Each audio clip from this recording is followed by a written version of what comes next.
Bonjour à tous, je remercie le comité d'organisation de me permettre de participer à ces belles journées. Je vous parlerai pour ma part de la gestion des antiagrégants plaquettaires en chirurgie non cardiaque.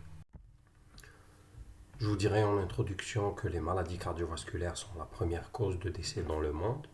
Notre pays n'échappe pas à cette réalité avec près de 14 000 décès annuels liés aux maladies cardiaques et en premier lieu à la coronaropathie.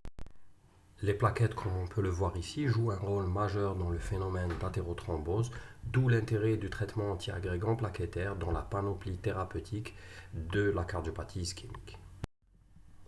La prise en charge de la coronaropathie fait appel d'abord à un traitement médicamenteux basé essentiellement sur une double antiagrégation plaquettaire. Il fait appel aussi à de l'angioplastie avec ou sans mise en place de stent qui se trouve être le plus souvent un stent actif, voire à une chirurgie de pontage aortocoronaire. Il faut savoir qu'en prévention primaire, il n'y a presque plus de place à l'antiagrégation plaquettaire. Il persiste une petite niche à l'aspirine chez le diabétique en classe 2B. Par contre, en prévention secondaire, il est indiqué de mettre, lors de la prise en charge d'un syndrome coronaire aigu, une double antiagrégation plaquettaire, que ce soit lors d'une angioplastie primaire ou une angioplastie d'urgence, ou lors d'une thrombolyse. Cette double antiagrégation plaquettaire sera maintenue pour une durée de 12 mois.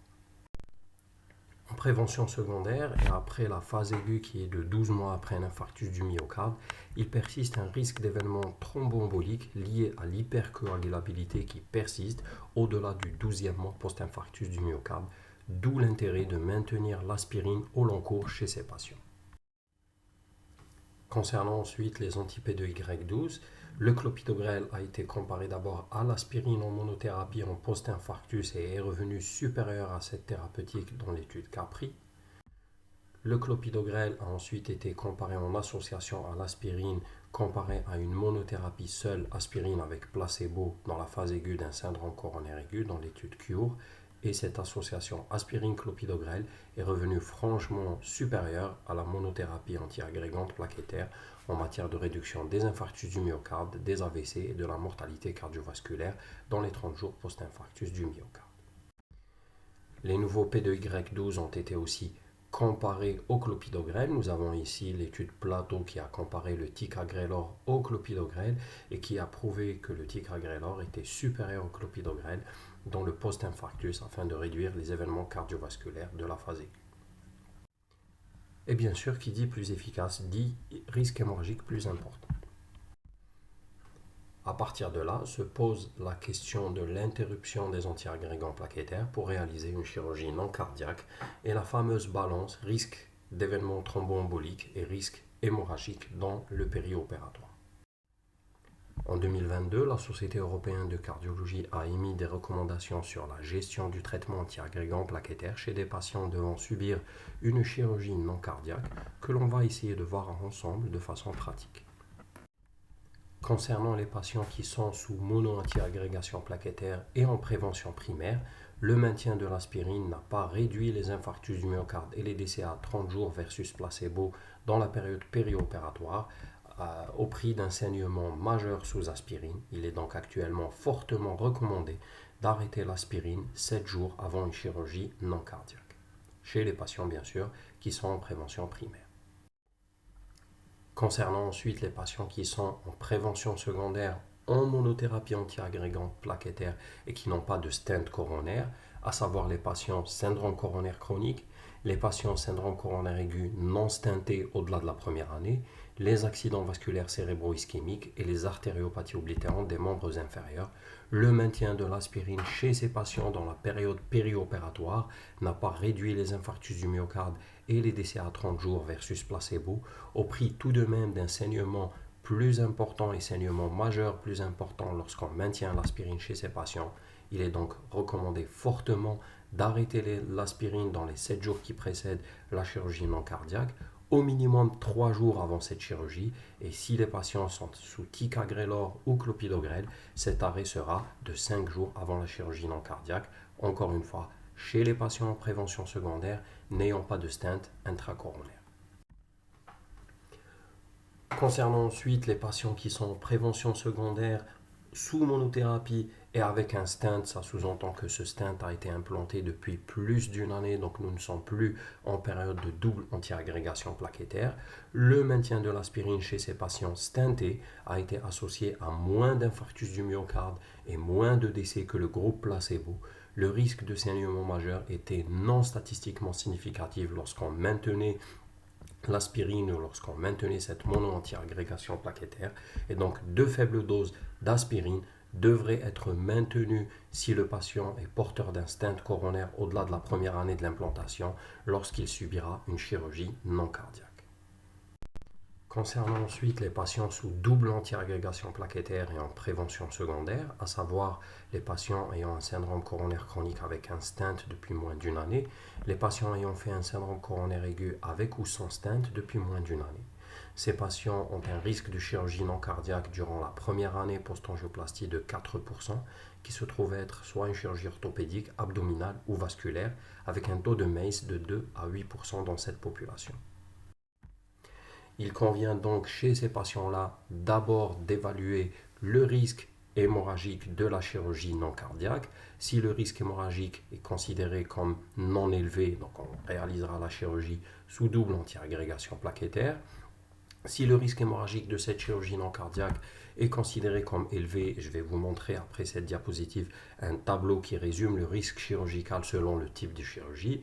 Donc si ce risque est considéré élevé, on va évaluer le risque de thrombose de stent, à savoir une angioplastie depuis moins d'un mois ou un syndrome coronaire aigu depuis moins de 3 mois qui signe le haut risque de thrombose.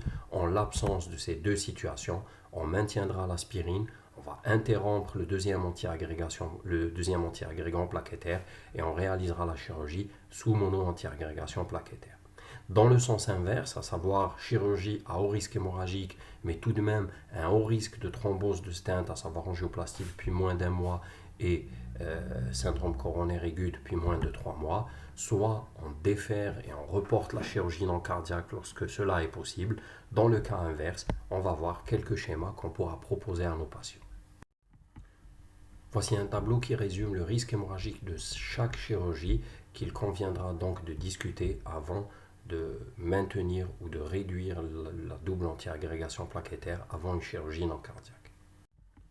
Concernant le report de la chirurgie, celui-ci sera idéalement d'1 an et au minimum 3 mois après un syndrome coronaire aigu et idéalement 6 mois et au minimum 1 mois après un syndrome coronaire chronique avec mise en place d'un stent endocoronaire.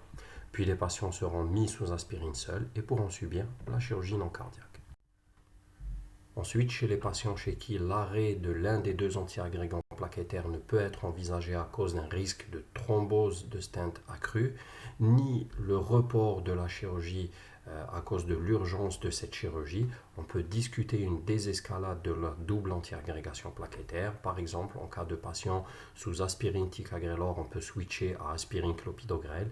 Chez les patients sous aspirine anti-P2Y12, on peut switcher au ticagrelor en monothérapie, tout en se préparant chez ces patients à transfuser des plaquettes en bailout et bien sûr en réalisant une étude de la fonction plaquettaire.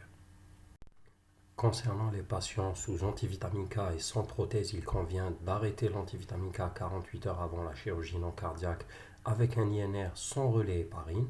En cas de prothèse cardiaque, l'arrêt est aussi de 48 heures avec relais héparine ou HBPM qui seront arrêtés 4 à 12 heures avant la chirurgie et repris 12 heures après. Pour les patients sous AOD, il convient d'arrêter l'AOD la veille. Le relais AOD héparine, c'est accompagné d'un risque accru de saignement dans toutes les études, sans réduction du risque des événements thromboemboliques.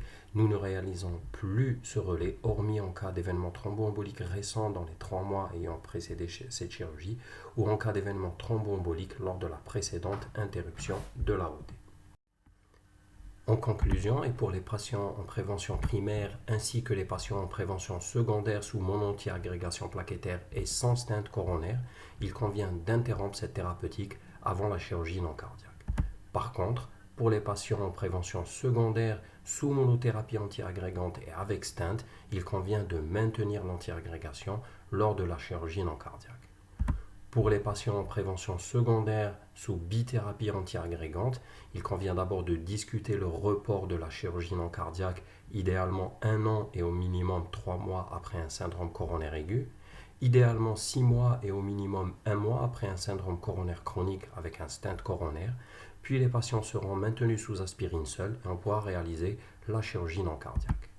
Si le report de la chirurgie est impossible, on réalisera ce qu'on appelle la désescalade de la double antiagrégation plaquettaire.